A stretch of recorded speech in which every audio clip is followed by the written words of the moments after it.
Good afternoon, everyone, and welcome to our seventh of the eighth presentation in the SILGA Speaker Series. My name is Bill Sarai, and I'm the Councillor of the beautiful city of Kamloops, as well as a Director on SILGA Board. I would like to acknowledge that we are producing this presentation on the unceded territory of the Kamloops and Secwepemc people. I'd like to thank all the sponsors that supported this speaker series: BC Assessment, ETSI BC, Fortress, ICBC, Municipal Finance Authority, Shaw Communications, TELUS, and Trans Mountain Expansion. We will now show a short info commercial from Trans Mountain Expansion, our sponsors for today's series.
Mr. Kahlon will be talking to you on how can governments work together to get BC back on track in its economic recovery. As he will be only presenting for a short time, he is anticipating answering a lot of your questions. When you have a question you'd like to ask him, please use the chat feature and type in your question, include your name and the community you are coming from. And it was with great pleasure, I'd like to now introduce your Minister of Jobs, Economic Recovery and Innovation, the Honourable Ravi Kahlon. Let me start off by acknowledging that I'm also speaking from the traditional territory of the Coast Salish people. All right, thank you. Sorry about that. And as I was saying, let me acknowledge that I'm speaking to you from the traditional territory of the Coast Salish people. And I'd like to thank President Lori Minnick and the Southern Interior Local Government Association executive for inviting me here today. So since the beginning of the pandemic was declared 12 months ago, our government has been in constant contact with local governments and elected officials from all across BC. Some of the things we've heard from community leaders in Southern Interior include: let's continue to promote the region as a safe, friendly destination for work and play. Let's re-envision open public spaces through infrastructure projects. Let's engage local businesses to determine what support they need. And let's look at more efficient ways to conduct local government and deliver services. And I want you to know that our lines of communications are always open with my ministry as well as my colleagues, and that we're listening. And your input is critically important. I've said this many times, and I apologize if people have heard me say it, but government does not have a monopoly on good ideas. The best programs and policies are created through teamwork and through collaboration. And I appreciate the time and energy you put in to your partnerships with industry, businesses, and other governments. I know that these are extraordinary times we've seen through the pandemic, and you've stepped up for your communities and done whatever you needed to do to keep people in your community safe. Across the province, we've seen local governments respond to the pandemic in different ways. For example, some have dedicated their local arenas as temporary shelter spaces for people experiencing homelessness. Others have been helping restaurants meet their provincial health officer orders by making adjustments like expanding outdoor dining spaces. Your quick work has helped create sidewalk bistros and open up streets and retail areas for pedestrians. You've made life easier for people and businesses during a very difficult time. 1 year into this pandemic, and while today is particularly hard, we can see the end in sight. New health orders are in place now, and the changes that local governments are enacted to help are more helpful now than ever. And I'm hopeful that we will come together now to follow the new and amended PHA orders and also our efforts with an increased access to vaccines to get everything back on track. Prior to these increased restrictions, we were back to 99.4% of job levels from before the crisis began. And independent economist forecasters are predicting BC between 4 and 5% growth in 2021. Last month, BC created nearly 27,000 jobs, and the majority of those job gains went to women. This is the 10th straight month of job gains, bringing our unemployment rate down to 6.9%, well below the national average of 8.2%. Our province has gained nearly all of the jobs that we had lost earlier in the pandemic. In fact, employment in some interior communities is at or above pre-pandemic levels. For example, Kamloops, and I know Councillor Sarai would be proud, 103.3% of jobs have been recovered. Kelowna has seen 100.5%, and the Thompson Okanagan region is at 99.9%. However, we know significant challenges remain for sectors where the impact of the pandemic continues to limit their operations, particularly for those who've been hard hit in hospitality, tourism, and some in the personal services sectors. Some businesses in these sectors won't be able to return to full capacity until we're through this crisis. This pandemic has revealed that hardships are not evenly distributed. Indigenous, Black, people of color, women, young people continue to be more vulnerable to lost hours, lost revenue, and higher unemployment. Dr. Henry said many times, we're all in the same storm, but we're in different boats. Some of us are weathering the storm better than others. That's why we're building a more inclusive economy that does not leave people behind. We understand the pandemic has had significant impacts on local government revenues. That's why the province is matching federal funds to invest a total of $540 million to help BC communities. The province is also investing in 2 community infrastructure programs to provide jobs and stimulate local economies impacted by the pandemic. $100 million was distributed just last month to local governments, First Nations, not-for-profits, through the Community Economic Recovery Infrastructure Program for projects that will improve community resilience, develop tourism infrastructure, support unique heritage infrastructure, and support economic recovery for rural communities. Nearly $136 million of cost shared with the federal government will be distributed this spring through the COVID-19 Resilience Infrastructure Scheme for projects that focus on retrofit, rehabilitation, or upgrades to existing local government and Indigenous community buildings, for COVID response infrastructure, active transportation, and also disaster mitigation. As the pandemic continues to evolve, so will our response. At the direction of the Premier, I'm working to get emergency relief to businesses as quickly as possible to make sure that those businesses that are hit by the recent restrictions will see help from the province to get through this. Our approach to economic recovery from the beginning has been guided by 3 pillars: innovation, sustainability, and inclusiveness. Innovation, because this pandemic has accelerated the pace of change. Things we expected to happen in 5 to 7 years from now are happening right now, and that pace is not about to slow down. The way we work, the way we study, the way we shop, like today, the way we communicate are changing rapidly, forcing businesses and communities to keep up. And we're here to support efforts to innovate and pivot to whatever this new normal will look like. Secondly, sustainability, because we cannot ignore climate change. As you all know, BC is a world leader in clean, renewable energy. We're also a responsible, low-carbon producer of natural resources and manufactured goods. We're working to make sustainability a larger part of British Columbia's brand and our global competitive advantage. And finally, inclusiveness, because we're committed to building an economic recovery that works for everyone. This means improving childcare so more women can return to work, expanding our workforce. This also means taking steps that we need to address reconciliation. We owe it to the people on whose territory we live and work to make meaningful action and meaningful progress. This also means helping underrepresented people gain the skills and experience needed to get good jobs in tech, in healthcare, and construction. We need Indigenous, Black, and people of color because we won't reach our true potential if these communities are not at the table. All of this removes barriers so that more talent and skill can rise up and make our economy as productive as possible. Stronger BC, as many of you will know, was a $1.5 billion of economic recovery plan, which was created with a focus on innovation, sustainability, and inclusiveness. The plan will fortify BC's healthcare system and expand critical public services. It will help thousands of people reskill for jobs and will provide thousands of businesses with resources to help them adapt and grow. We recently made changes to launch online grant program, increasing the amount available of funding and widening the eligibility to make it more accessible to more businesses. This program provides grants to help businesses build their online sales so they have the opportunity to become more competitive and grow. Stronger BC also included the small and medium-sized recovery grant. This month, we extended the application deadline to August 31st. We also modified the eligibility requirements. Now businesses only need to demonstrate a 30% loss from 1 month between March 2020 to the point of their application. This grant helps businesses recover while avoiding taking on more debt. It also includes additional funds for the tourism sector. In closing, I'll say that COVID-19 has tested us all.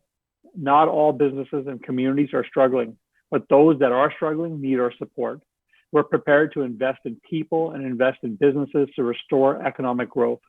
While there's so much more work needs to be done, I'm confident we will continue to make progress together.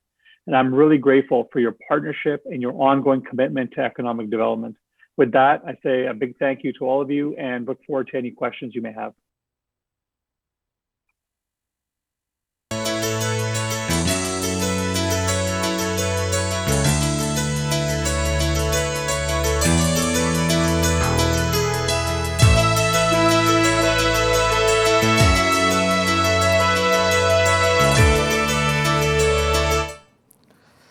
Thank you, Minister Kahlon. So we do have some questions, and I hope you're ready for them. So The first one is from Shelley Sims from Clearwater. I would love to hear what progress you're particularly passionate about and why. And I would like to hear about any innovation you see coming in regards to any tourism for rebound and bounce back. Our province has been fortunate to welcome many international guests in the past, and it seems unlikely that we'll see a return to 2019 visitor numbers. What initiatives do you see being implemented to foster more domestic tourism, and how do you develop tourism in a pandemic? Are there any programs coming from Destination BC that might be in the hopper and coming down the pipeline? Thank you for the question. And I think the question was, in my mad scramble to switch computers, was what am I particularly passionate about, proud about, or excited about when it comes to economic recovery? And there's a whole host of things. Certainly we are seeing commodity prices increasing, and so we see additional opportunities in the mining sector. One of the things I'm following closely is signals that have come out of the U.S. administration, in particular their new desire to climate change leaders. And what does that mean for British Columbia? I think that we're fortunate here in that almost everything we produce is already one of the cleanest in the world. Of course, we have some of the cleanest natural gas projects in the world already. Our supply chains are green, given our accessibility of clean hydro. And so we have real opportunities, I think, in positioning ourselves as helping other jurisdictions solve their climate change challenges. So that's one of the things I'm really excited about. I mentioned hydrogen. Minister Rolston in our ministry is looking at a hydrogen strategy that will position BC as a leader. Again, opportunity because of our clean hydro, and a lot of companies looking to use our infrastructure to help solve many of the climate change challenges that other jurisdictions are dealing with, as well as here. So those are just some of the highlights. I'm really passionate about agritech, and I think there's huge opportunities with agritech, both supporting our farmers in becoming more productive and using less water, but also new technologies with vertical growing and the ability to ensure that if we were ever to be in a pandemic again, that we have the food security, that we're able to produce the food that we need here in British Columbia, so that we don't have to fall victim of the supply chains and being messed up. And so those are just some of them. But I'm very excited because I think that the opportunities throughout the province are great. And of course, with my connection being lost, it reminds me that connectivity is going to be a critical piece of us moving our province forward and ensuring that all communities in BC have the ability to be connected. Because one of the things that we is a big unknown with the COVID pandemic is the shifting nature of work. We are already seeing people working from home. And if this continues, we will see lots of communities or lots of people wanting to move to other communities to be able to work remotely, which creates new opportunities. I know that Mayor Blackwell, when I spoke to him from Clearwater, this is about a year ago, actually, before the pandemic started, we were talking about how more people might want to move to Clearwater because it's so stunningly beautiful. But we need that connectivity for them to be able to do that. So I think there's lots of opportunities. That's touching a few of them. So just to finish up on Shelley Sims' question, what initiatives do you see being implemented to foster more domestic tourism? How do you develop tourism in a pandemic? And are there any programs from Destination BC that might be in the hopper or coming down the pipeline to assist in that? Yeah, great question, Billy. And there is a whole host of things that Minister Melanie Mark is working on.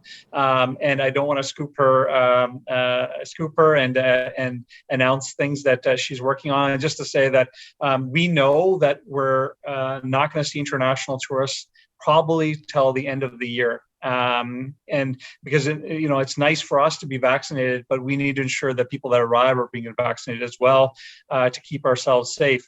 So that being said, the opportunity for us is domestic tourism, and really looking through the numbers, we actually have a greater opportunity in British Columbia with people traveling within the province and spending dollars here in BC. And so that'll be a particular focus for us. And if everyone watching is like me, I cannot wait to travel the province and get out of my house. And most people I've spoken to have at least one trip planned elsewhere, if not two. And so if any of the councillors or mayors are inviting me, I certainly will take you up on that offer.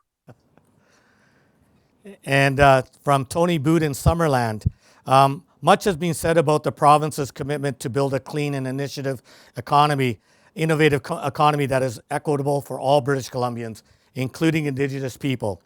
We hear about the opportunities for significant and sustainable job growth as we move out of the pandemic and beyond. In your role as minister, are you able to give us examples of how the province will be following through on this commitment? And I think that's just going to lead, it's sort of a tag team in what you just answered on your first question, but what are the other avenues you see coming forward? Yeah, thank you for that. Thank you for that question. And the sustainability piece is going to be critical for us as we move forward. Certainly, agritech is one of those pieces. We just announced our sectoral targets, the framework for how we're going to address climate change. Communities is represented in that.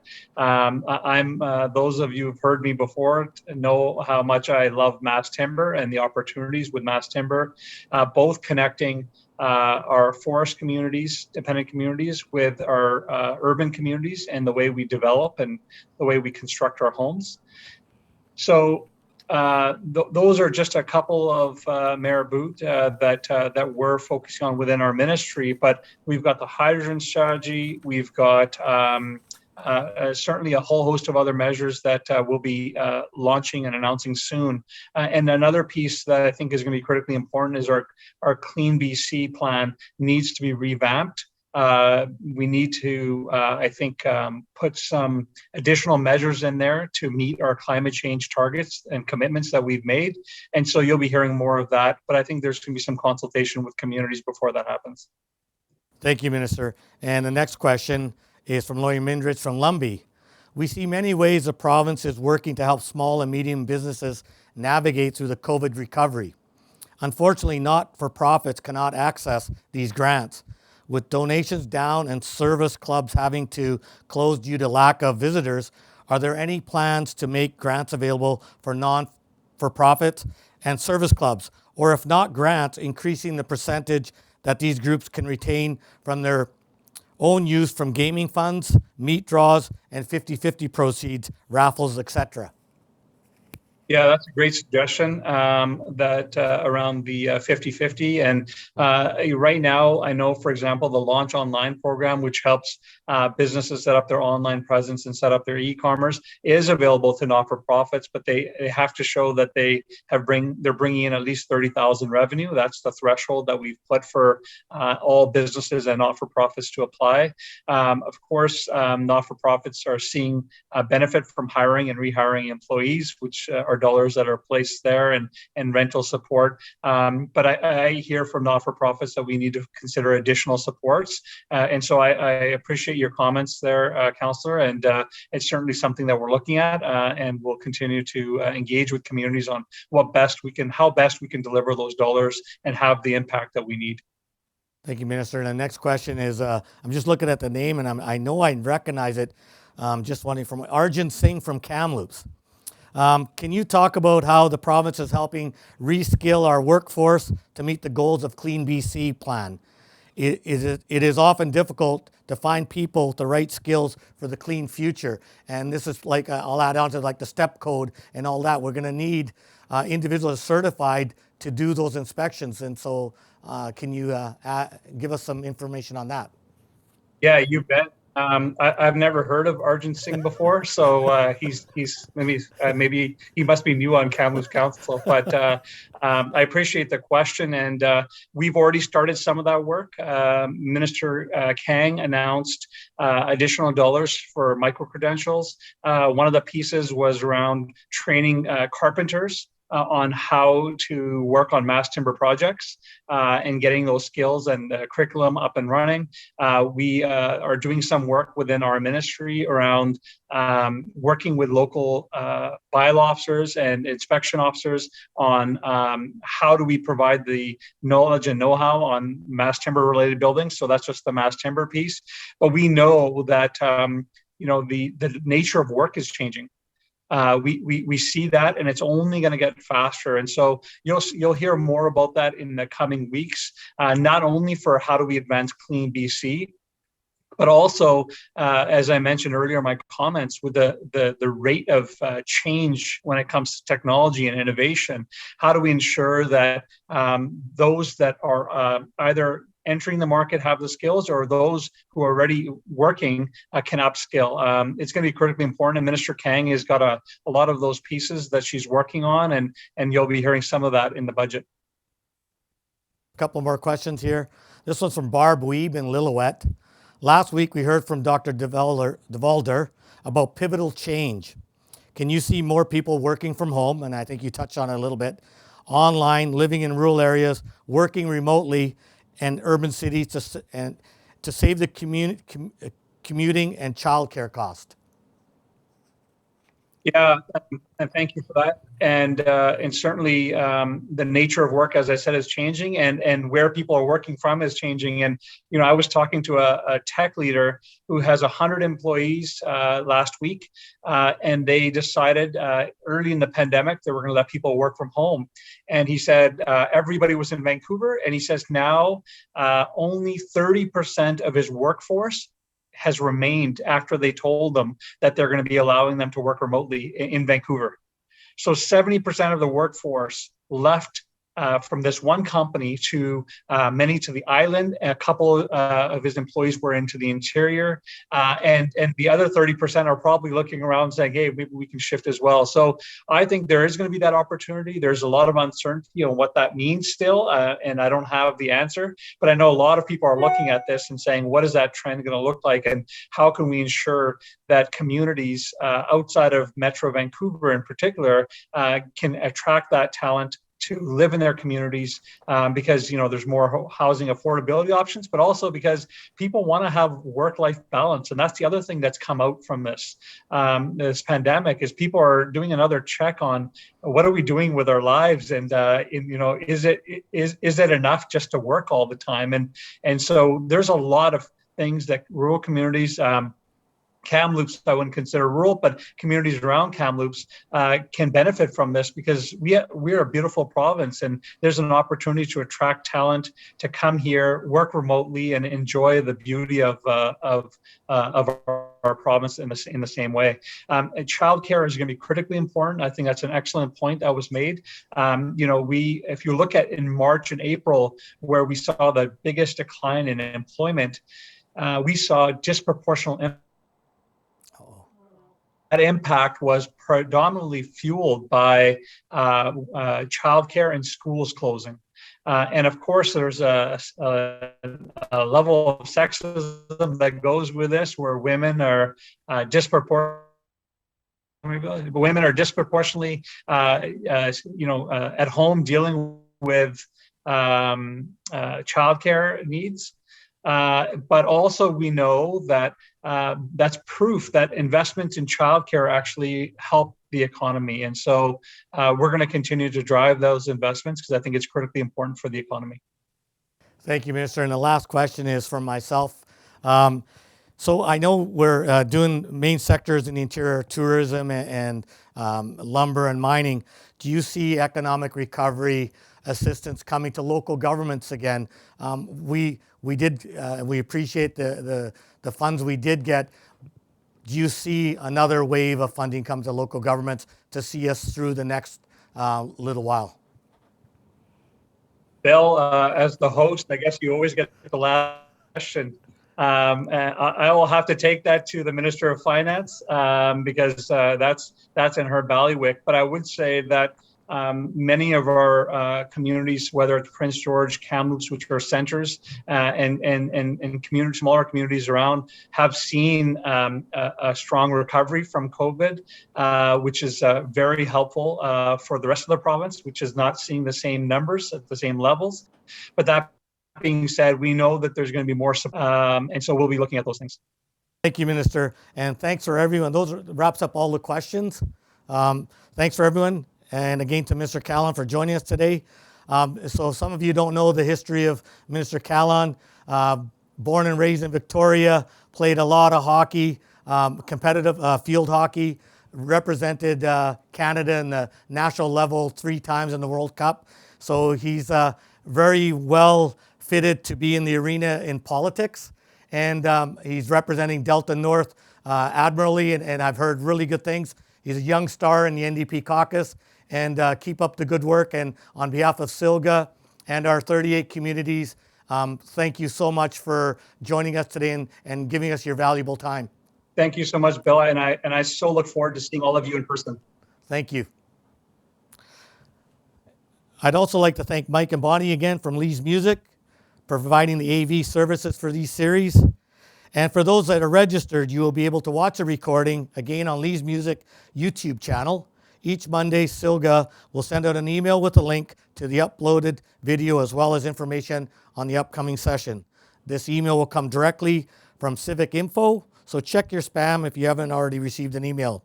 I'd like to remind you that next Wednesday at noon is the last speaker in the fabulous speaker series. It will be Dr. Brett Fairburn, the president of TRU University, Thompson Rivers University. Dr. Fairburn will be speaking on the role of universities in regional recovery, a very timely topic as we can finally see the light at the end of the tunnel on COVID front. Maybe not this week, but we are going to see the light. We'll see you next Wednesday. Enjoy the rest of your day.